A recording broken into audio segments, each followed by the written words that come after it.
Le silence est parfois la réponse la plus puissante que l'on puisse offrir. Tu n'as pas besoin de crier pour qu'on t'écoute. Tu n'as pas besoin de menacer pour inspirer la crainte. Le vrai pouvoir se cache dans l'attitude, dans le regard, dans la manière dont tu vis, sans jamais prononcer un mot. Aujourd'hui, on va plonger dans cette stratégie puissante, directement inspirée de la sagesse stoïcienne, pour imposer le respect et inspirer la crainte, sans hausser la voix, sans conflit, simplement par ta présence, ton silence et ton self-control. Si tu te sens parfois sous-estimé ou que certains testent tes limites, ce que tu vas entendre aujourd'hui peut changer ta manière d'agir et de réagir. Alors installe-toi bien. Ce qu'on va voir maintenant, ce n'est pas de la vengeance, c'est de la puissance, une puissance tranquille. Mes chers amis, avant de commencer, je vous invite chaleureusement à écrire en commentaire « Le silence est ma force ». Après votre commentaire, je vous invite à soutenir notre travail en aimant cette vidéo, en vous abonnant à notre chaîne Stoïcisme en pratique et en activant la cloche de notification pour ne manquer aucun de nos contenus inspirants. Chaque geste de votre part nous aide à continuer à partager avec vous la sagesse intemporelle du stoïcisme. Merci infiniment pour votre soutien. Voici la première stratégie, la maîtrise de soi, le calme comme arme. Celui qui est maître de lui-même est plus puissant que celui qui conquiert 1000 ennemis. Tu veux inspirer la crainte sans ouvrir la bouche? Commence par maîtriser ce que peu de gens arrivent à contrôler, toi-même. Retiens bien une chose, la colère est bruyante, mais le calme est terrifiant. Un homme qui garde son sang-froid alors que tout autour de lui s'enflamme, c'est un homme qui dérange. Pourquoi? Parce qu'il ne joue pas selon les règles émotionnelles des autres. Il est dans sa propre sphère, inaccessible. Chez les stoïciens, la maîtrise de soi, c'est la base. Marc Aurèle écrivait « Si quelque chose extérieur te trouble, ce n'est pas la chose elle-même, mais le jugement que tu portes sur elle. Et ce jugement, tu as le pouvoir de le retirer. » Autrement dit, ce n'est jamais ce que les gens te font qui te blesse, c'est ta manière d'y répondre. Un stoïcien voit les provocations, les insultes, les attaques, comme des tests, des opportunités de prouver sa force intérieure. Et dans le silence du contrôle de soi, il y a une puissance brute que les mots n'auront jamais. Imagine cette scène. Tu es en pleine réunion. Quelqu'un te provoque, te cherche volontairement, fait une remarque pour te rabaisser devant les autres. Tous les regards se tournent vers toi, prêts à voir une réaction. Mais au lieu de t'emporter, tu restes calme. Tu le regardes dans les yeux, tu souris légèrement, puis tu continues comme si rien ne s'était passé. Ce moment-là, il est plus fort qu'une réponse cinglante. Il laisse l'autre dans son propre ridicule. Il se bat tout seul, pendant que toi, tu te tiens debout, droit, intouchable. Et toi, dans ta vie, comment réagis-tu face à la provocation? Est-ce que tu laisses les autres te faire sortir de toi-même? Ou est-ce que tu choisis de garder le contrôle, même quand l'autre essaie de t'enlever ce pouvoir? Parce que le véritable respect ne vient pas de ta capacité à riposter. Il vient de ta capacité à rester impassible quand tout le monde s'attend à te voir exploser. Un ennemi qui ne parvient pas à te déstabiliser commence à douter. Il se demande ce que tu caches. Pourquoi tu ne réagis pas? Ce que tu prépares. Et cette absence de réaction devient une forme d'intimidation. Elle montre que tu es au-dessus, que tu ne combats pas pour prouver quelque chose. Tu combats quand c'est nécessaire, et seulement dans ce cas. Et souvent, tu n'as même pas besoin de combattre du tout. Ce calme, cette maîtrise, est la porte d'entrée vers l'arme suivante, l'indifférence stratégique. Car une fois que tu as appris à contrôler ton monde intérieur, tu peux choisir ce qui mérite ton attention et ce que tu ignores avec élégance. Passons à la deuxième stratégie, l'indifférence stratégique, refuser de nourrir le conflit. Ils te provoquent, ils veulent te voir réagir. Et toi, tu fais ce que peu ont le courage de faire, tu les ignores. On a grandi avec cette idée que pour se faire respecter, il faut répondre, il faut répliquer, il faut prouver. Mais la vérité, c'est que plus tu réagis à tout, plus tu montres à quel point tu es atteignable. L'indifférence stratégique, ce n'est pas du mépris. C'est un choix conscient et puissant, celui de ne pas accorder ton énergie à ce qui n'en vaut pas la peine. Épictète disait « Ce qui trouble les hommes, ce ne sont pas les choses, mais les jugements qu'ils portent sur ces choses. » En d'autres termes, ce n'est pas ton ennemi qui te dérange, c'est le fait que tu lui donnes une place dans ton esprit. Un stoïcien ne s'épuise pas à répondre à tout. Il sait que le vrai pouvoir, c'est la maîtrise de l'attention. Ce à quoi tu donnes ton énergie, tu le nourris. Ce que tu ignores, tu le fais disparaître. Et parfois, ignorer, c'est frapper plus fort que répondre. Prenons un exemple concret. Tu es au travail. Il y a cette personne, toujours prête à te critiquer, à lancer des piques. Elle fait tout pour attirer ton attention, pour que tu perdes ton calme. Et toi, tu continues ton travail. Tu souris à ceux qui t'apprécient. Tu ne réponds jamais à ces provocations. Petit à petit, tu deviens intouchable, parce que tu as compris que ce combat-là n'est pas le tien. Et surtout, tu sais que cette personne se consume dans son propre venin, pendant que toi, tu restes centré. Je te pose une question honnête. Combien d'énergie as-tu déjà perdu à vouloir avoir le dernier mot? Et maintenant, demande-toi, qu'est-ce que ça t'a vraiment apporté? Est-ce que ça t'a élevé ou est-ce que ça t'a épuisé? L'indifférence stratégique, c'est apprendre à te préserver, à garder ton énergie pour ce qui te construit, pas pour ce qui te détruit à petit feu. Tu n'as pas besoin de répondre à tout. Tu n'as pas besoin d'aller là où on veut t'emmener. Tu peux choisir ton silence. Tu peux choisir ton ignorance comme un bouclier. Pourquoi ça fait peur à tes ennemis? Parce que quelqu'un qui ne réagit pas, on ne sait pas ce qu'il pense. On ne peut pas le manipuler. On ne peut pas le provoquer. Il devient un mystère, un mur. Et face à ce mur, l'autre se heurte à lui-même. Il se fatigue tout seul. Il parle seul. Et toi, tu avances. Ton indifférence devient ton armure. Et cette armure est faite d'un métal que personne ne peut briser. Ta paix intérieure.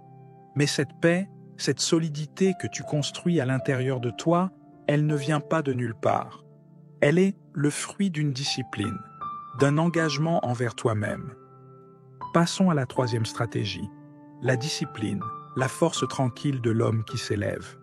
Soumets-toi à la discipline et tu seras libre, disait Sénèque. La discipline a mauvaise presse. Beaucoup la confondent avec l'oppression, le sacrifice, l'austérité. Mais en réalité, la discipline est une arme silencieuse, majestueuse et redoutable. Elle est ce qui distingue l'homme dirigé de l'homme qui dérive. Tu veux que tes ennemis te craignent sans dire un mot? Sois discipliné, sois régulier, sois cohérent. Parce qu'un homme qui tient son cap, même dans la tempête, fait peur. Il dérange, il intimide, il impose.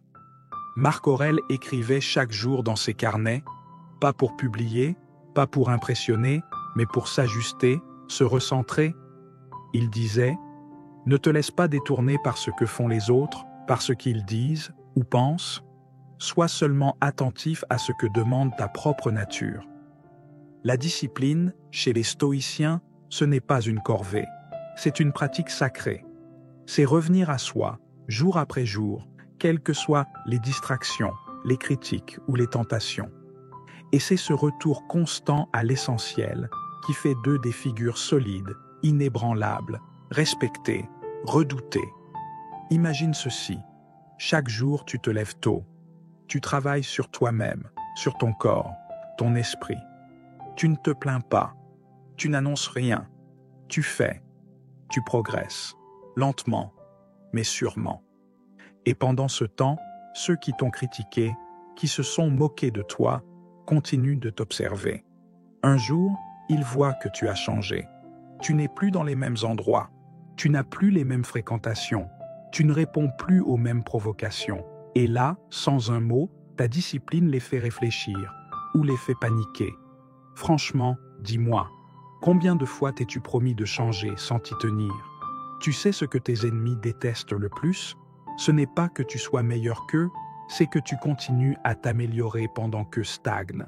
Ta régularité est un rappel silencieux de leur inertie. Ta constance leur renvoie en pleine figure leur propre paresse. Et quand tu te lèves, que tu avances, que tu construis, tu n'as plus besoin de te défendre. Ta discipline parle pour toi. Pourquoi ça les dérange autant? Parce qu'un ennemi peut manipuler un impulsif. Il peut provoquer un colérique. Il peut faire tomber un arrogant. Mais il ne peut rien contre quelqu'un qui fait le travail, tous les jours, dans l'ombre. Un homme discipliné ne réagit pas, il agit. Il est centré. Il est maître de ses émotions, de ses choix, de ses priorités. Et cette maîtrise, crois-moi, elle fait trembler ceux qui vivent dans le désordre. Mais cette discipline, tu peux l'enrober d'un autre élément qui déstabilise encore plus, le mystère. Parce que quand tu avances sans bruit, que tu changes sans prévenir, que tu gagnes sans te vanter, passons à la 4e stratégie. Crée une aura de mystère. L'invisible est plus effrayant que le visible. Ce que l'on ne comprend pas inspire plus de peur que ce que l'on voit clairement, disait Sun Tzu. L'homme mystérieux n'a pas besoin de hausser le ton. Il ne cherche pas à impressionner. Il n'explique pas ses choix. Il agit, puis disparaît dans le silence. Et dans ce silence, il devient menaçant. Pourquoi? Parce que le mystère crée des projections. Et ce qu'on imagine dans l'ombre est souvent bien plus effrayant que la réalité. Les stoïciens n'étaient pas dans la surcommunication. Ils étaient dans la retenue, l'introspection, le détachement. Ils vivaient selon une règle simple, parle peu, agis bien. Sénèque écrivait « Celui qui sait se taire en sait 2 fois plus que celui qui parle sans cesse ». Ce silence n'est pas une faiblesse, c'est une force dissimulée. Un stoïcien laisse les autres deviner ses pensées, ses projets, ses intentions. Et ça, c'est extrêmement déstabilisant pour les esprits agités, les manipulateurs, les ennemis. Car ils ne peuvent pas anticiper. Ils ne peuvent pas contrôler ce qu'ils ne comprennent pas. Prenons un exemple concret. Tu es dans un cercle social. Tu ne parles pas de tes projets. Tu ne réponds pas aux provocations. Tu n'exposes pas ta vie sur les réseaux. Tu travailles dans l'ombre. Tu laisses les autres parler, se vanter, s'exposer. Mais toi, tu fais. Un jour, les gens te voient arriver à un niveau qu'ils n'avaient pas vu venir. Tu es là, solide, respecté, entouré de silence. Et là, le doute commence à ronger tes ennemis. Ils se demandent « Mais qu'est-ce qu'il prépare encore? Pourquoi il est si calme? Qu'est-ce qu'il sait que je ne sais pas ?» Et ce doute devient leur propre piège mental. Dis-moi honnêtement, est-ce que tu ressens parfois le besoin de tout expliquer, de te justifier, de montrer que tu fais des choses importantes? Pourquoi? Pourquoi donner aux autres les clés de ton monde intérieur? Et si tu te contentais d'agir sans prévenir? Et si tu choisissais le silence stratégique comme une forme de pouvoir? Le mystère n'est pas une fuite, c'est une protection. C'est une barrière contre la curiosité malsaine. C'est un brouillard que tes ennemis ne peuvent pas traverser. Pourquoi c'est redouté par les autres? Parce que ce qu'ils ne savent pas, ils l'inventent. Et dans leur projection, tu deviens bien plus dangereux que tu ne l'es peut-être réellement. Mais ce n'est pas à toi de corriger ça. Tu n'as rien à prouver, rien à justifier. Ton mystère est ton allié. Il crée de la distance, du respect, de la prudence. Et souvent, ceux qui voulaient te nuire finissent par t'éviter, simplement parce qu'ils n'arrivent pas à te cerner. Mais pour que ce mystère soit solide, il faut plus qu'un silence. Il faut une présence, une posture, une puissance tranquille. Voici la 5e stratégie. Cultive la prestance. L'énergie d'un roi se reconnaît sans couronne. Il n'est pas nécessaire d'être roi pour gouverner son propre royaume, disait Marc Aurèle. La prestance, ce n'est pas une question de stature, de richesse ou de titre. C'est une énergie, une aura invisible, un message silencieux que tu envoies aux autres sans un mot. Un homme qui se tient droit, qui marche avec assurance, qui parle avec calme, est déjà perçu comme un leader, même s'il n'a aucune couronne. Tu n'as pas besoin de briller par des artifices.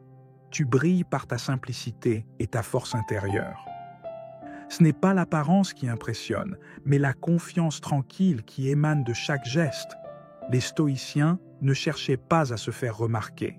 Ce qui les rendait imposants, c'était leur indépendance mentale.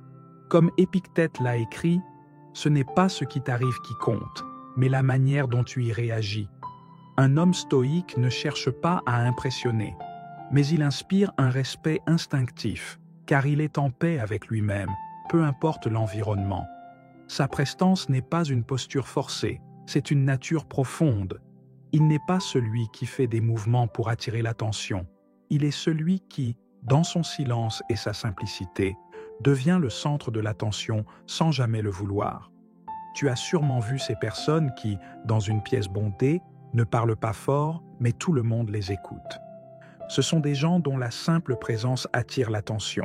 Ils ont une posture qui dit tout sans qu'ils n'ouvrent la bouche. Ils ne se précipitent pas pour répondre. Leur calme fait écho dans l'espace autour d'eux. Un grand exemple historique est celui de Nelson Mandela. Quand il sortit de prison après 27 ans, il n'a pas fait de discours grandiloquent pour imposer son autorité. Il n'a pas forcé l'admiration. Mais sa présence calme, son regard droit, son acceptation tranquille de la vie imposaient un respect naturel. Et tout le monde a su, instantanément, qu'il était un homme exceptionnel. Prends un moment pour réfléchir. Est-ce que tu recherches la validation extérieure? Est-ce que tu te forces à te faire remarquer pour obtenir du respect? Et si, au contraire, tu choisissais de cultiver une présence qui parle d'elle-même? Parce que la prestance ne vient pas de ce que tu as, mais de ce que tu es. Les gens qui marchent comme si le monde leur appartenait, qui parlent avec une assurance tranquille, qui n'ont jamais besoin de crier pour se faire entendre. Ces personnes inspirent un respect immédiat. Pourquoi cette prestance fait peur aux ennemis? Parce qu'elle démontre une chose que beaucoup ne peuvent pas supporter, l'indépendance. Un homme qui ne dépend pas des opinions des autres, qui n'a pas besoin de briller pour se sentir grand, c'est un homme qui devient intangible. Il est hors de portée, inaccessible à l'attaque, et ça effraie. Les ennemis ne savent pas comment te manipuler, comment te déstabiliser, parce que tu n'as aucune faiblesse apparente. Tu es suffisamment fort pour rester calme dans la tempête et ça les rend nerveux. Mais cette prestance ne suffit pas à elle seule. Elle doit être renforcée par un autre élément fondamental, le respect de soi. C'est ce qui va t'installer dans ta position de force, non pas parce que tu cherches à impressionner, mais parce que tu te respectes toi-même. Passons à la 6e stratégie, le respect de soi, la clé d'un leadership naturel. Le respect de soi est la première étape vers le respect des autres, disait Confucius. Le respect de soi n'est pas un simple acte de narcissisme. Ce n'est pas de l'arrogance ni de l'égoïsme. C'est une conscience profonde de sa propre valeur. Un homme qui se respecte n'a pas besoin de se justifier constamment, de chercher la validation extérieure ou de se rabaisser pour se faire accepter. Le respect de soi est l'ancrage qui permet d'être inébranlable face aux attaques, aux critiques et aux situations difficiles. C'est ce qui t'élève, toi et ton image, dans le regard des autres. Les stoïciens ont une vision claire de ce qu'est le respect de soi.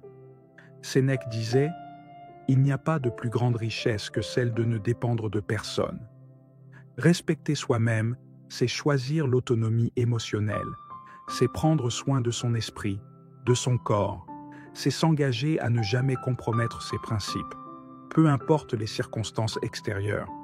Un stoïcien ne cherche pas à se faire aduler ou admirer. Il agit avec intégrité, suivant la voie de la sagesse et de la vertu. Et ce respect de soi transparaît dans chacun de ses gestes. Il n'a pas besoin de crier pour imposer sa valeur. Elle est évidente dans sa manière de se comporter, dans ses choix, dans sa discipline. Imagine que tu es face à un adversaire, quelqu'un qui cherche à te déstabiliser, à t'intimider, à te faire perdre ton calme. Et là, tu restes calme, concentré, et tu lui réponds avec une sagesse calme. Tu ne te laisses pas envahir par l'émotion. Tu ne cherches pas à avoir raison. Tu ne cherches pas à prouver quelque chose. Mais tu ne te laisses pas non plus abattre. Le respect de soi, c'est la capacité à rester ferme dans tes valeurs sans laisser l'extérieur te déstabiliser. Tu sais ce que tu vaux. Tu sais ce que tu es capable d'accomplir, et c'est cela qui te donne une puissance tranquille mais redoutable. Prends un moment pour toi-même. Quand est-ce que tu t'es permis de t'abaisser, de t'humilier ou de faire des compromis sur tes principes? Le respect de soi, ce n'est pas une arrogance. C'est un ancrage profond dans ta propre vérité. Quand tu te respectes, tu arrêtes de chercher des validations extérieures. Tu sais que ta valeur ne dépend pas de ce que les autres pensent de toi. Et c'est cette indépendance, cette fermeté intérieure qui fait de toi une personne que les autres respectent automatiquement. Parce que, sans même avoir à parler, ils voient cette force en toi. Pourquoi ça fait peur à tes ennemis?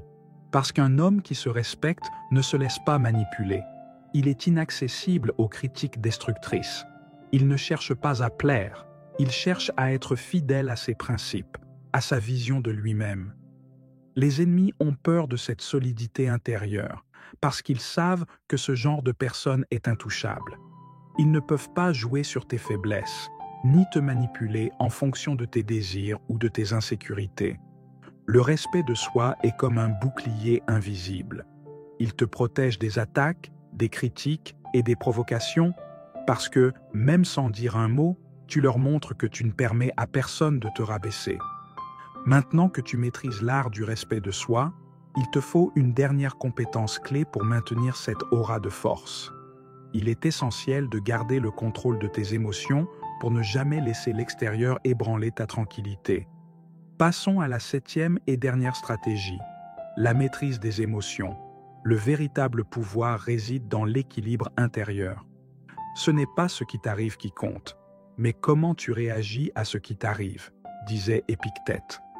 La véritable puissance réside dans le contrôle total de ses émotions.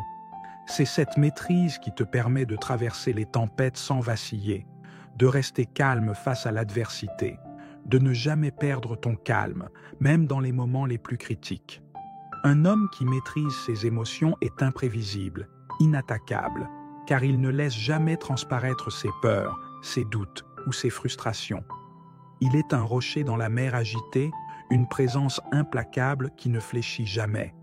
Les stoïciens considéraient les émotions comme des perturbations extérieures qu'il fallait apprendre à maîtriser.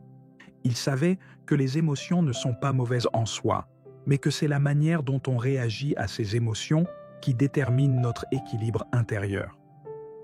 Sénèque disait « Nous ne sommes pas perturbés par les événements, mais par notre manière de les juger. Ce que les stoïciens enseignent, c'est l'art de la réponse. Plutôt que de réagir impulsivement, ils cherchaient à analyser chaque situation avec calme, à prendre du recul et à agir selon la sagesse plutôt que l'émotion brute. Imagine que tu sois face à une situation de conflit. Quelqu'un te provoque, te critique ouvertement ou essaie de te mettre dans une position inconfortable. Beaucoup de gens réagiraient sur le coup, se laisseraient emporter par la colère, l'injustice ou la frustration. Mais un homme qui maîtrise ses émotions choisit de rester calme. Il observe, il analyse et il répond avec mesure et sagesse. Prenons un exemple concret. Un dirigeant d'entreprise qui fait face à une crise majeure. Loin de céder à la panique, il reste implacable, calme et prend des décisions réfléchies. Ceux qui l'entourent se sentent rassurés par sa tranquillité, et même ses ennemis commencent à douter de leur capacité à le déstabiliser. C'est ce contrôle absolu de ses réactions qui impose le respect et crée un climat de peur chez ceux qui voudraient le voir échouer. Dis-moi, dans tes moments de crise, comment réagis-tu? Es-tu du genre à laisser tes émotions prendre le dessus ou tu choisis de prendre un moment pour respirer, réfléchir et répondre avec calme? Les émotions sont puissantes, mais elles ne doivent jamais être ton maître. Tu es celui qui doit choisir comment réagir. Quand tu maîtrises tes émotions, tu deviens celui qui garde toujours le contrôle, même dans les situations les plus tendues. Les autres te verront comme un modèle de calme, et c'est là que le respect et la crainte s'installent. Ils savent que tu es imprévisible, que tu n'agis jamais sous l'impulsion du moment, mais selon une stratégie réfléchie. Pourquoi la maîtrise des émotions fait peur à tes ennemis? Parce qu'un homme qui maîtrise ses émotions ne perd jamais son calme, peu importe ce qu'on lui envoie. Les ennemis peuvent essayer de provoquer une réaction, de faire naître la colère, la peur ou l'agitation, mais cela ne fonctionne pas. Quand tu choisis de ne pas réagir, tu deviens inaccessible. Et cette inaccessibilité est effrayante. Les ennemis savent que tant que tu restes calme, ils ne peuvent pas te manipuler. Tant que tu gardes le contrôle, ils ne peuvent pas prédire tes réactions. Et cette incertitude crée une forme de respect et de peur, car ils ne peuvent jamais te pousser à l'erreur. Maintenant, tu as 7 stratégies puissantes pour faire en sorte que tes ennemis te craignent, sans que tu aies à dire un mot. Tu n'as pas besoin de crier, de te battre ou de t'impliquer dans des conflits inutiles. Ce que tu fais, c'est démontrer ta force intérieure, ta discipline, ta prestance, ton respect de soi et ta maîtrise des émotions. Ces stratégies sont les piliers d'un pouvoir silencieux. Un pouvoir qui ne se base pas sur l'agitation, mais sur l'immuabilité, l'équilibre et la sagesse. Celui qui est maître de lui-même est plus puissant que celui qui conquiert des villes. Applique ces principes et tu verras comment ton aura devient plus forte, plus respectée et bien plus redoutée. Maintenant, la question est, comment vas-tu utiliser cette force pour avancer dans ta vie? Prends du temps pour réfléchir. Agis avec sagesse. Et surtout, sois le maître de toi-même. J'espère que cette vidéo t'a inspiré. Laisse-moi un commentaire pour partager tes impressions. Et n'oublie pas de t'abonner pour d'autres vidéos sur le stoïcisme et le développement personnel. À très bientôt.